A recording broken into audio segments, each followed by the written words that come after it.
اللہ رب العالمین۔ آئیے سب سے پہلے ہم اور آپ دونوں مل کر احترام و عقیدت کے بھرپور جذبات کے ساتھ آقا نامدار کونین کے مالک و مختار جناب محمد الرسول اللہ صلی اللہ علیہ وسلم کی بارگاہ میں درود پاک کرنے وسلم وبارک علی سیدنا و مولانا محمد معدن الجود والکرم وعلی آلہ وصحبہ وبارک وسلم صلاۃ و سلام علیک یا رسول اللہ صلاۃ و سلام علیک یا حبیب اللہ۔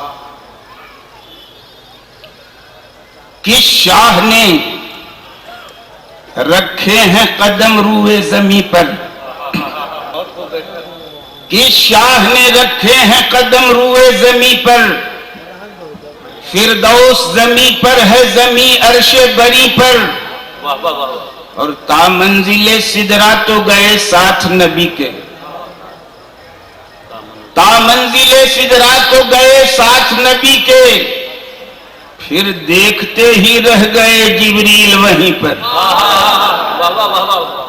پھر دیکھتے ہی رہ گئے جبریل وہیں پر، اور نہ تخت و تاج نہ دنیا کی حکمرانی دے،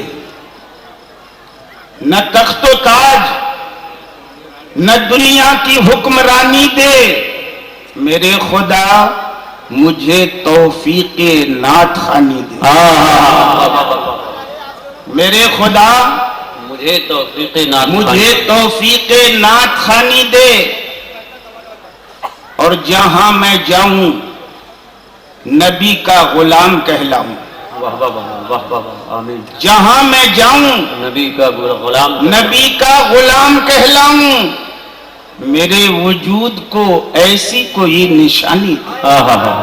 نعرہ تکبیر، نعرہ رسالت، حضرت علامہ مفتی مجاہد حسین صاحب قبلہ، بارک اللہ بارک۔ اور گفتگو عظمت پہ ان کی، جزاک اللہ مت کہیے گا، بارک اللہ کہہ رہا ہوں۔ گفتگو عظمت پہ ان کی رات بھر ہوتی رہی، واہ واہ واہ، دل میں کہیے گا،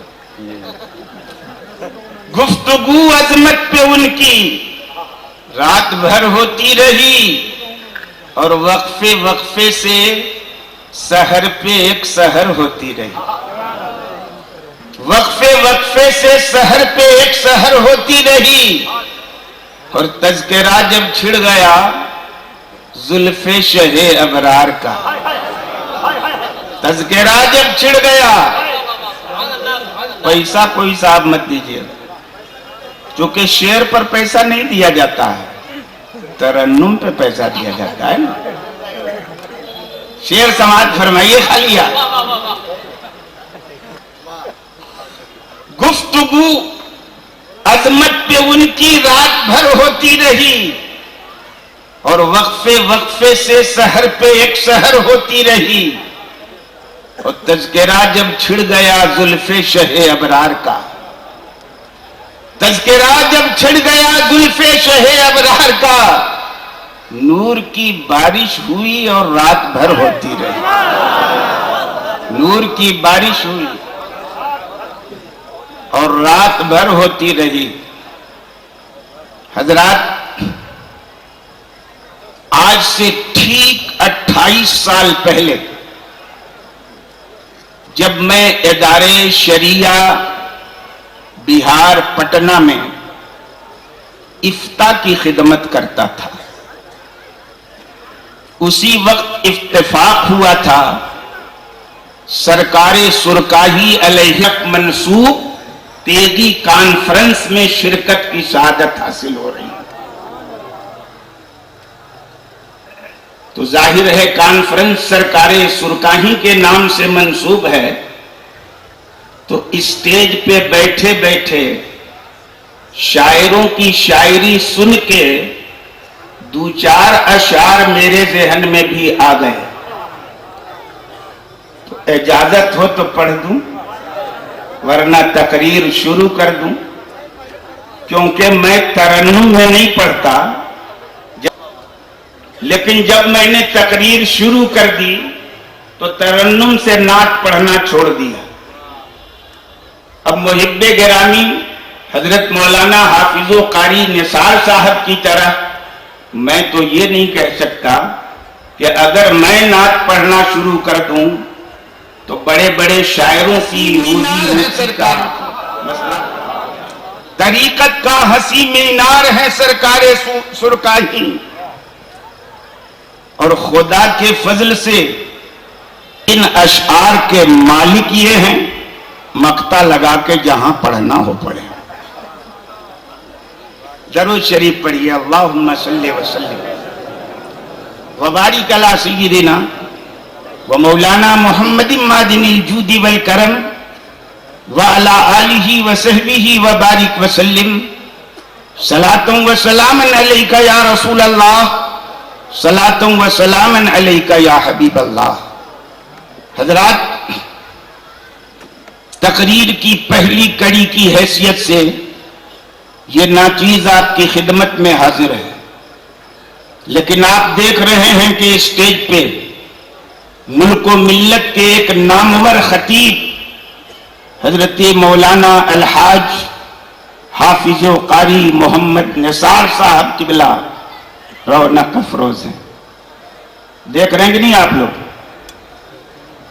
پیچھے بیٹھے ہیں کرسی کے پیچھے، اور ہمارے بزرگ تشریف لائے ہوئے ہیں، انشاءاللہ آئیں گے وہ۔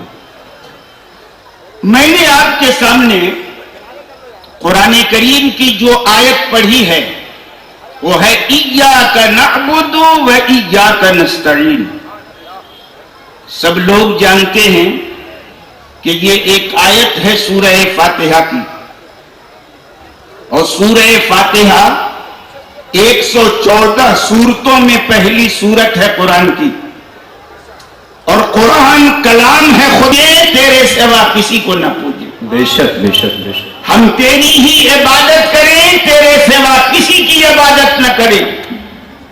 تو جب یہ اللہ کا کلام ہے، توجہ چاہوں گا آپ کی، جب یہ اللہ کا کلام ہے تو کیا معاذ اللہ خدا اپنے آپ کو سمبودھت کر کے کہہ رہا ہے کہ ہم تجھی کو پوجیں، تیرے سوا کسی کو نہ پوجیں؟ نہیں اور ہرگز نہیں۔ ارے اللہ عابد نہیں، معبود ہے۔ دنیا جہان خود اس کی پوجا کرتی ہے اور کسی کی پوجا کرنے سے بے نیاز ہے۔ وہ اپنے آپ کو سمبودھت کر کے نہیں کہ اے میرے بندو، ہم نے اپنی عبادت کے سوا سب کی عبادت سے تمہیں روک دیا ہے۔ سب کی عبادت مت کرنا، کرنا تو فقط اپنے رب کی عبادت کرنا۔ وَقَضَىٰ رَبُّكَ أَلَّا تَعْبُدُوا إِلَّا إِيَّاهُ، کیول اپنے رب کی کرو گے۔ آدمی اگر مسلمان ہے تو یہی کرتا بھی ہے، لیکن اللہ بتانا چاہتا ہے اے میرے بندو، اگر تم مجھ پر ایمان رکھتے ہو تو تم ایسا ہی کرتے ہو کہ میرے سوا کس کرتا ہے اور بار بار کرتا ہے۔ سورہ فاتحہ جب نماز کے باہر پڑھتا ہے تب بھی کہتا ہے ایاک نعبد، ہم تجھی کو پوجیں، تیرے سوا کسی کو نہ پوجیں۔ سورہ فاتحہ جب نماز کے اندر پڑھتا ہے تب بھی کہتا ہے ایاک نعبد، ہم تجھی کو پوجیں، تیرے سوا کسی کو نہ پوجیں۔ اور یہی سورہ فاتحہ جب سرکار سرکاہی کے مزار پہ پڑھتا ہے تب بھی کہتا ہے ایاک نعبد، دیکھنے والوں دھوکہ مت کھانا، ہم قبر پہ کھڑے ہو کے قبر کی پوجا نہیں کر رہے ہیں، یہاں بھی ہمارا اعلان ہے ایاک نعبد، اے خدا ہم تجھی کو پوجیں، تیرے سوا کسی کو نہ پوجیں۔ بے شک بے شک، ارشاد ہے کہ نہیں ہے؟ علماء کرام کی اور ائمہ کرام کی ہمیں خصوصی توجہ درکار ہے کہ نہیں؟ بے شک اگر یہ ہماری تقریر کی طرف توجہ کریں گے تو ان کے طفیل میں پورا مجمع متوجہ ہو جائے گا، بے شک اور بنا توجہ کے ہماری تقریر سمجھ میں آ ہی نہیں سکتی ہے کہ نہیں ہے؟ اس لیے کہ میں بنیادی طور پر تقریر نہیں کرتا، بچوں کو پڑھاتا ہوں، اور جو بچوں کو پڑھا سکتا ہے وہ بڑوں کو بہت اچھا پڑھا سکتا ہے کہ نہیں ہے؟ یہی وجہ ہے، یہ ایک اقرار ہے اپنے رب سے سارے بندوں کا کہ ہم تجھی کو پوجیں، تیرے سوا کسی کو نہ پوجیں۔ لیکن بہت سارے لوگوں کو ہم سنیوں کے اس اقرار میں شبہ ہوتا ہے کہ نہیں ہوتا؟ کہنا ہے ان کا کہ یہ سنی مسلمان اقرار تو کرتا ہے کہ اے خدا ہم تجھی کو پوجیں، تیرے